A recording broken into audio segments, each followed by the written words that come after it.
देवों के देव महादेव की जय हो। जय श्री कृष्ण। दोस्तों, धर्मपत्र यूट्यूब चैनल में आपका स्वागत है।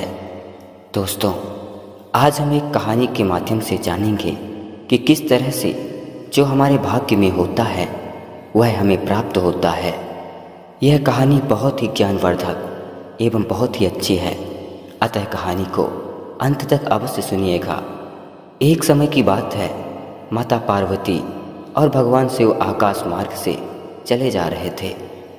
तभी उन्होंने एक गरीब परिवार को देखा, जिन्हें देखकर माता पार्वती को उस गरीब परिवार पर दया आ गई। तो माता पार्वती ने भगवान शिव से कहा, हे प्रभु, आप तो दया निधान हैं, देवों के देव महादेव हैं, फिर इस गरीब परिवार पर दया क्यों नहीं करते। माता पार्वती की ऐसी बातों को सुनकर भगवान शिव मुस्कुराते हुए बोले, हे देवी, ये इनके कर्मों से ही निर्मित किया गया इनका भाग्य है, परंतु अगर आपकी यही इच्छा है कि इनकी सहायता की जाए तो अवश्य ही इस गरीब परिवार को सहायता प्रदान करूँगा।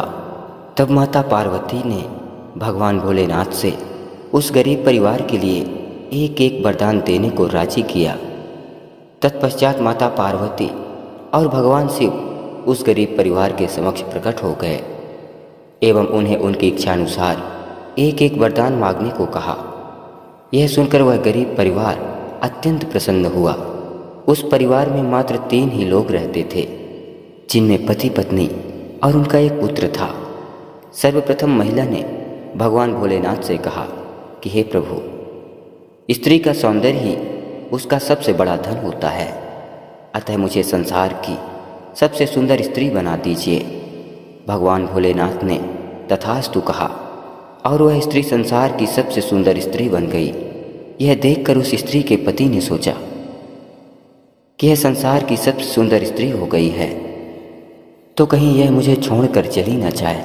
इसलिए उस स्त्री के पति ने कुछ विचार किया और फिर बोला, हे प्रभु, मैं यह चाहता हूँ कि मेरी पत्नी कुरूप हो जाए। भगवान भोलेनाथ ने तथास्तु कहा और वह स्त्री कुरूप हो गई।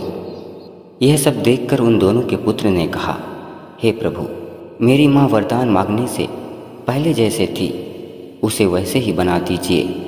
भगवान भोलेनाथ के तथास्तु कहते ही वह स्त्री अपने वास्तविक रूप में आ गई। मित्रों, सभी ने वरदान तो मांगा, परंतु स्थिति पहले की ही तरह थी, अर्थात स्थिति वरदान मांगने के पहले जैसे ही थी। माता पार्वती और भगवान शिव वहाँ से वापस जाने लगे तो रास्ते में भगवान शिव ने माता पार्वती से कहा कि हे देवी, हमारे चाहने से भी मनुष्य का भाग्य बदला नहीं जा सकता, क्योंकि मनुष्य अपने भाग्य का निर्माण अपने कर्मों द्वारा ही करता है। जैसा उसका कर्म होता है वैसे ही उसका भाग्य बनता है, चाहे फिर वह अच्छा कर्म हो या फिर बुरा कर्म हो। अच्छा कर्म अच्छे भाग्य का निर्माण करता है, तो वहीं पे बुरा कर्म दुर्भाग्य का निर्माण करता है।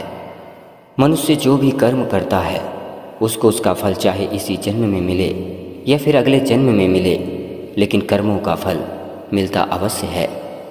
कोई कितना भी जतन कर ले, वह कर्म फल से बच नहीं सकता। अगर मनुष्य यह सोचे कि मैं कुछ भी करूं, मुझे कोई नहीं देख रहा है, तो यह उसकी बहुत बड़ी भूल है। मनुष्य का कर्म ही है जो उसे दिन रात बिना सोए हुए लगातार देख रहा होता है, और वह कर्म से एवं कर्मफल से बच नहीं सकता। प्रिय श्रोता बंधुओं, भगवान भोलेनाथ से जुड़ी एक और छोटी सी कहानी है। उस कहानी को भी हम आपको सुनाते हैं। आशा करते हैं कि इस कहानी को भी आप ध्यानपूर्वक सुनेंगे। इस कहानी को सच्ची घटना पर आधारित माना जाता है। दोस्तों, कर्नाटक राज्य में एक संत थे जो कवि थे और साथ में ही वो जुलाहा भी थे। कपड़े बुनने का कार्य भी वो किया करते थे। उनका नाम दास नया था। एक बार उन्होंने पगड़ी का कपड़ा बनाना शुरू किया। उस पगड़ी के कपड़े को इतना बारीक और पतला बना रहे थे कि उस कपड़े को बनाने में उन्हें पूरे 1 महीने लग गए। वह कपड़ा बनने के बाद बहुत ही सुंदर दिखाई दे रहा था। कपड़ा बन जाने के बाद दास नया कपड़े को बेचने के लिए बाजार चले गए, क्योंकि उनकी जीविका कपड़े बेचकर ही चलती थी। लेकिन वह कपड़ा बहुत ही सुंदर था, जिसके कारण किसी ने भी उसकी कीमत को नहीं पूछा, क्योंकि सभी लोग सोच रहे थे कि यह कपड़ा बहुत ही महंगा होगा, और वह कपड़ा नहीं बिच पाया। दास नया दुखी होकर अपना वह कपड़ा हाथ में लेकर बाजार से घर लौट रहे थे, तो रास्ते में एक भिखारी जैसा दिखने वाला व्यक्ति उन्हें मिला। सर्दियों का समय था और उस व्यक्ति के शरीर में बहुत कम कपड़े थे।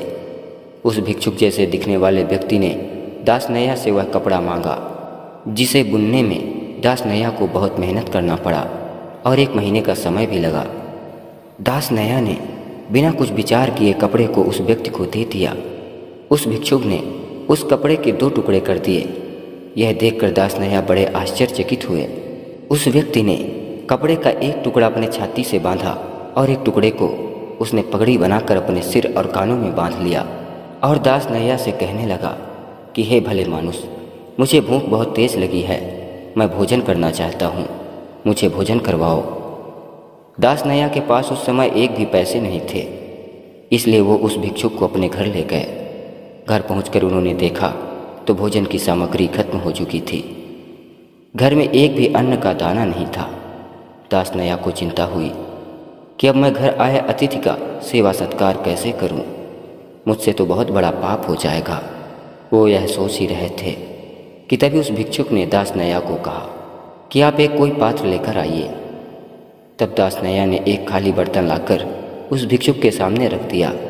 उस भिक्षुक ने उस पात्र को एक मुट्ठी अन्न से भरा तो वह पात्र पूरा ही भर गया।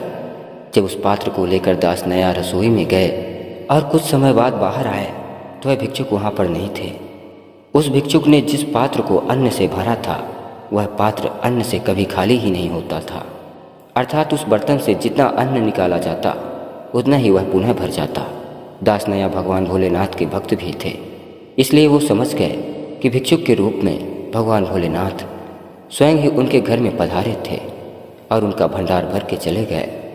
दास नैया एवं उनकी पत्नी ने जरूरतमंदों की खूब सेवा की, भूखों को भोजन खिलाया, गरीबों को अन्नदान दिया। भगवान भोलेनाथ की कृपा से दास नैया को अक्षय भंडार प्राप्त हुआ। इसी तरह सभी मेरे प्रिय श्रोता बंधुओं को अक्षय भंडार की प्राप्ति हो।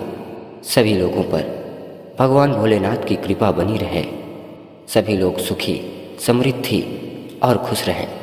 तो दोस्तों, आशा करते हैं कि यह कहानी आपको अच्छी लगी होगी। तो कृपया इस वीडियो को एक लाइक कर दीजिए और वीडियो को शेयर कर दीजिए और कमेंट में लिख दीजिए हर हर महादेव।